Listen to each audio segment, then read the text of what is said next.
Aloha kako, I'm Chef Gooch and you're watching KTA Kitchens. Today we're going to be doing a salt-baked beet salad with ka'u oranges.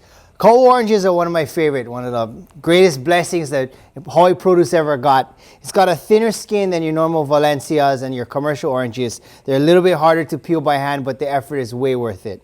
So to start off today, we've got 2 to 4 pounds of red and golden beets, 4 ka'u oranges, a quarter cup of pine nuts that have been roasted and crushed, quarter cup of flat leaf Italian parsley that's been chopped, quarter cup of thinly sliced red onions, sherry vinegar, extra virgin olive oil, 2 cloves of garlic minced, a pinch of smoked paprika, and a pinch each of sugar, salt, and of course, fresh cracked pepper. So first what we're going to do is we're going to get our beets in the oven. The reason why we salt bake our beets is that one, it kind of seasons it from the outside in, and it also helps to retain moisture. Most of us growing up, local people, we don't know beets. The only beets that I knew growing up was in a can, and they're horrible. I didn't learn the joys of a really good beet till much later. Until I moved to the States, was cooking on the East Coast, and I found out that a fresh beet cooked perfectly is an amazing thing. So first what we're gonna do is we got our red and our yellow beets. We washed them, we kept the tops on, and then right now we're gonna nestle them in a pan. When you salt roast your beets, you wanna put it into the smallest pan possible. It saves on salt. It packs it in a lot better. You don't want to have to use, let's say, 10 pounds of salt for 3 beets. So we snuggled it right inside. This is a restaurant-sized quarter pan. You can use, a cake pan. You could, if you need to be, you could use a deep, one of the deep foil pans. Whatever it is you can find around. So once they've been cleaned, we're gonna go ahead here and cover it with pa'akai.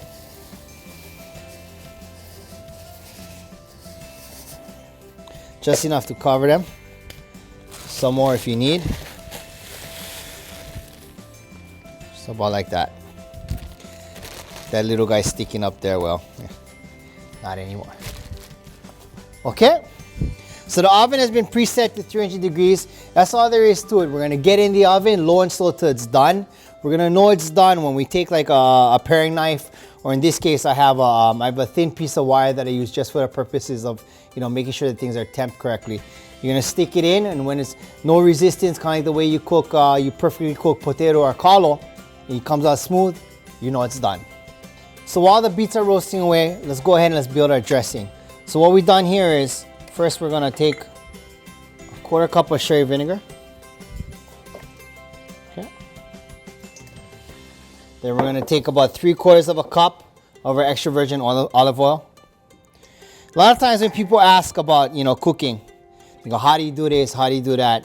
What made you think of putting this much ingredients? The secret to cooking is ratios. It's all about ratios.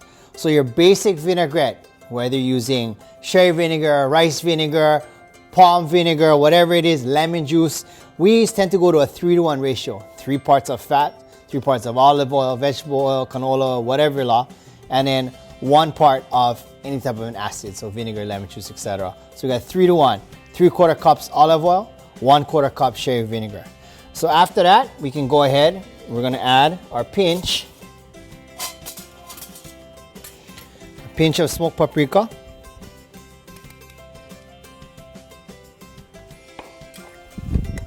pinch of sugar,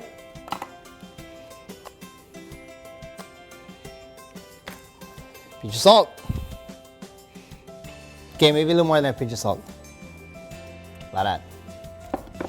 Go ahead and mince your 2 garlic. In this case, we're going to use our handy microplane. Every cook's best friend.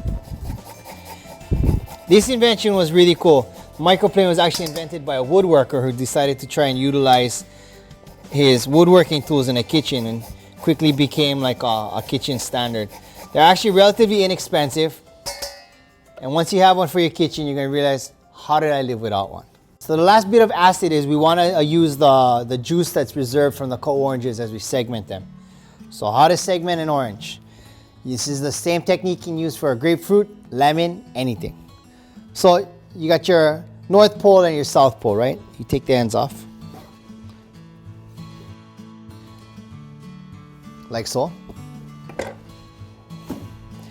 And then using your knife, you just follow the curvature of the fruit.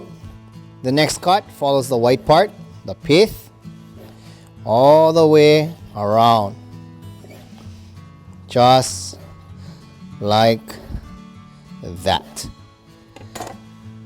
Ta-da! Single, guys, is a great way to impress a date. Serve them a salad with segmented oranges. I mean, so I've heard. Okay, next you got a paring knife. You're gonna wanna follow the white part, yeah? You just cut down in, cut in, cut in, like that. And you're gonna go all the way around. All the way around. Not too bad when you're doing 1 or 2, but imagine when you're working a banquet and you gotta do 500. All the way around. Okay? So once you finish your segments, you go like this. What I like to do is I keep the juice. Ah. Smart, that. Waste nothing. Use everything. Okay. So once you have that, the oranges, the segments, of course, you can use it later on.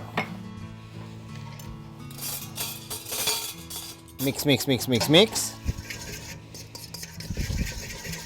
One of the really important things to effective cooking professionally is tasting. We tell our cooks, taste everything. Taste, taste, taste, taste, taste, taste, taste, taste, taste. Taste it all. Taste it before you start, in the middle of the time you're working, and afterwards. Always taste.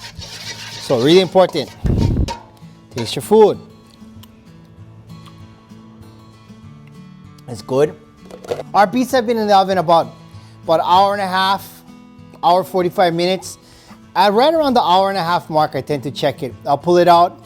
You know, I'll stick my little poker inside and I'll test it. So right now we're gonna test it again. Oh, bugger's hot. Okay. Here, so there is no moisture going in. As you can tell that the beets actually released a little bit of moisture. The salt kind of settled. Let's check it. Smooth. Yup. You can check it to make sure it's hot. Smooth. Oh yeah, we're gold. We're good. We're golden. Okay. So, what we can do now, we can careful because they're hot. You could also get a cake pan and just dump it out, but you know me, I like to make life hard for myself. Yeah. So now we're gonna clean our beets. There's a couple ways that we can do it. We could take a rag and just kind of wipe it off, or you can actually take your paring knife, you can cut off the ends like so, and then peel, just like that, all the way around.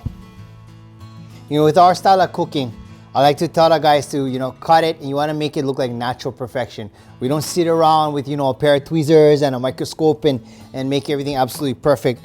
We want to kind of look like as how nature intended it to. So we just give it a couple slices, you know, maybe 1 cut across or 2. And don't be ashamed, don't be scared, just make it random perfection. Those of you that know me could probably attest. Okay, beets in.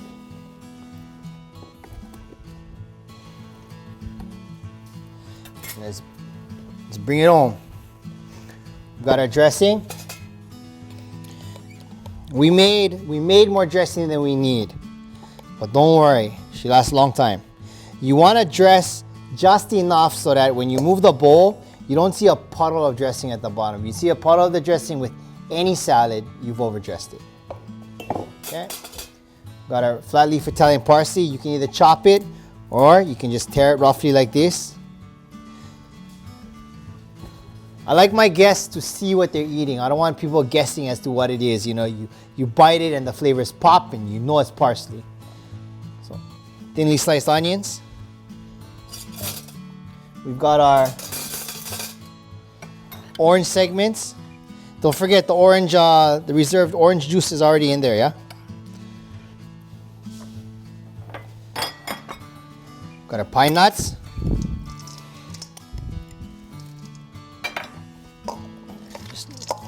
Just barely toss to coat it. Don't forget to taste the final product. Salt's good. Acid. A little more olive oil.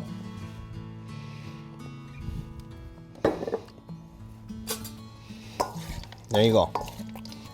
Okay, so this beet salad is a really good dish to bring with you to a potluck. It holds well. You can throw it in a pan and take it to grandma's house.